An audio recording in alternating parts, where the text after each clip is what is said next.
आजची सकाळ ही सगळ्या महाराष्ट्रासाठी अतिशय धक्कादायक होती। आज सकाळीच विमान अपघातामध्ये राज्याचे उपमुख्यमंत्री अजितदादा पवार यांचं अपघाती निधन झाल्याची बातमी कळाली आणि संपूर्ण महाराष्ट्राच्या काळजाला चटका लावून ही बातमी गेली।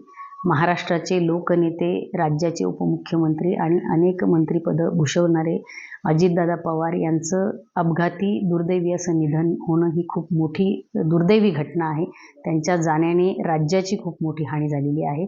प्रचंड जनसंपर्क असणारे अजितदादा पवार होते।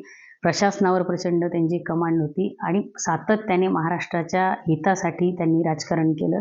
असा लोकनेता आज आपल्यामधून निघून गेलाय।